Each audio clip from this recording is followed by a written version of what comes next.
about to get a bag. You about to get a bag. No. You about to get a bag. I told you.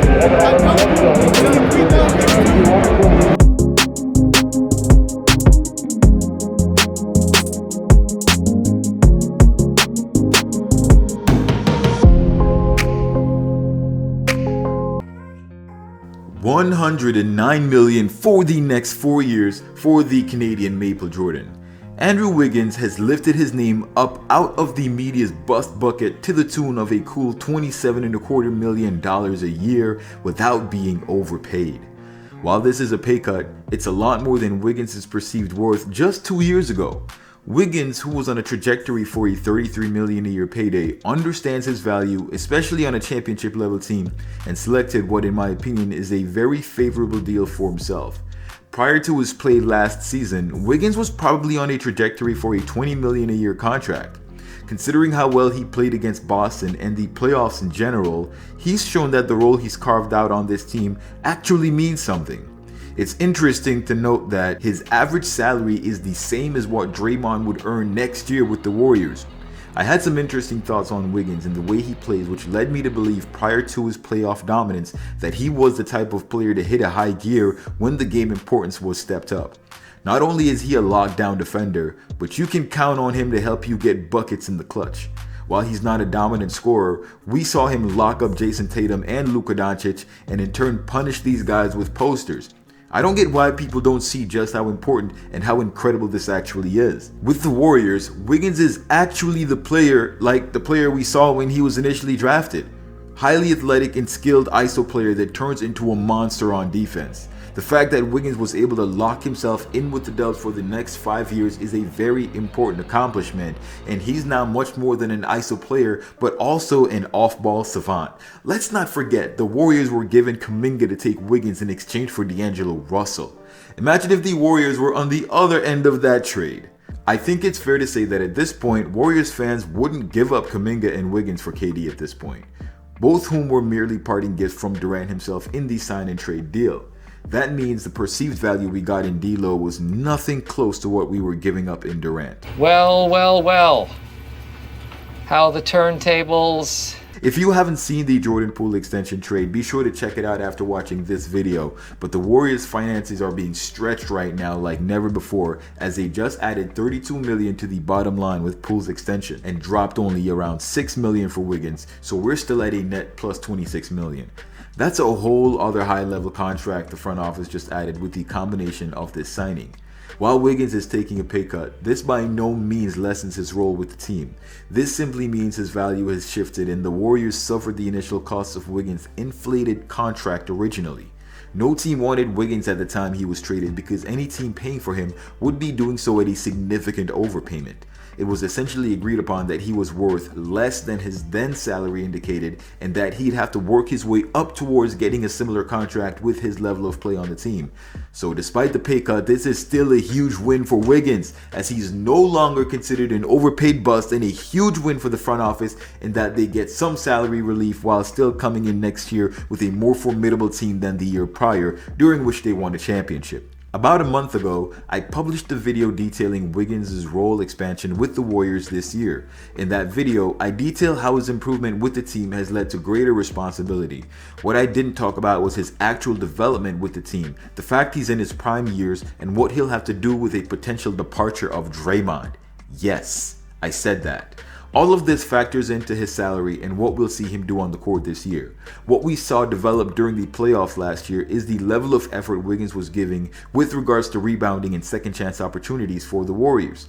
While Klay didn't shoot as great as we've known him to, he still had a big impact on the Warriors winning the championship, and a lot of it had to do with Wiggins helping on the boards. It really helped that Wiggins was boxing out and getting up for rebounds when the Warriors didn't hit the three.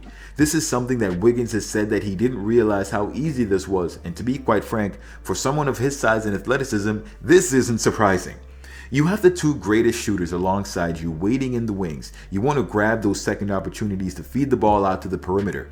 Worse, sometimes you got a player like Jordan Poole out there waiting as well, and with that triple threat on top of the putbacks Wiggins himself can get up for, you can almost guarantee a bucket every possession we get an offensive board. These offensive boards have now become very valuable. Guys, the board man gets paid.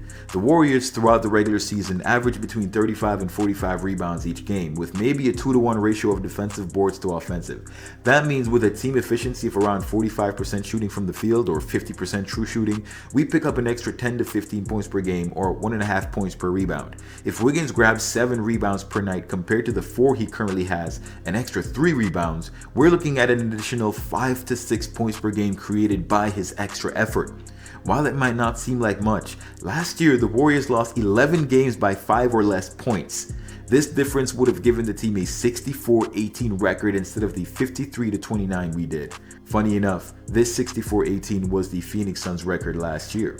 The Warriors would have been the first seed with just the improvement on that end for the Dubs. This development isn't only a positive for Wiggins, this will be something young guys like Kuminga will pick up on, and we saw that in the preseason game versus Denver where Kuminga was catching bodies without remorse.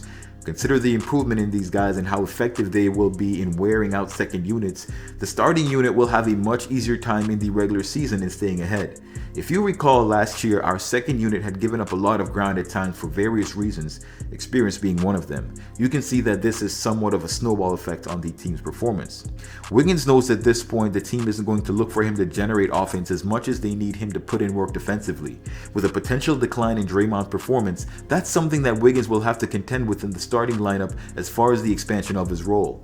Wiggins will have to become a very vocal defender, working in lockstep with Steph Curry to maintain a similar defense to what the Warriors have with Draymond in the league. This is going to be an interesting statistic to watch this coming year. Will Draymond be less of a factor, and will Wiggins step up in his place? While Draymond is still only 32 years old, he had a number of injuries which kept him out of games last year, and they seem to be occurring more frequently.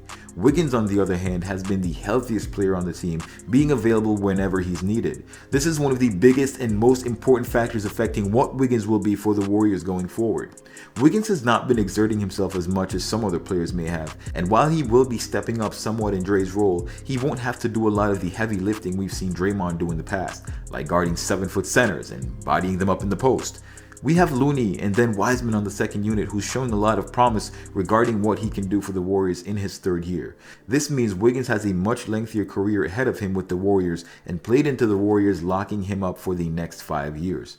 As long as Wiggins stays healthy, this contract is a huge win for both sides. I'm expecting Wiggins' longevity to be similar to that of LeBron's, possibly better. Wiggins hasn't really been injured, and he has more in the tank than we see him put out during the regular season. Wiggins is turning 28 in February next year, which is mid-prime and is the least part of his career to be concerned with regarding health issues. We may even see him improve offensively this season as well. Considering the big jump his 3-point percent took last year, hitting 39% of the shots from deep, it's very possible with Klay coming back into himself this year, the additional floor spacing will put Wiggins in prime space to capitalize. The amount of perimeter spacing the Warriors have will force guys like Looney and Wiseman to eat in the paint. It'll be lunchtime for whomever the Warriors play at the 5. The Warriors roster as currently constructed is more complete than ever before. It's been a great offseason and the pieces fit together as well as they possibly can at this point. The stage is set for another championship run and the regular season is right around the corner. The Dubs will take on the Lakers on opening night and collect their rings, and we'll get our first look at a serious Warriors lineup. Ladies and fellas, let's get ready. The Warriors are about to do some damage. Thanks for watching. Till next time, swish.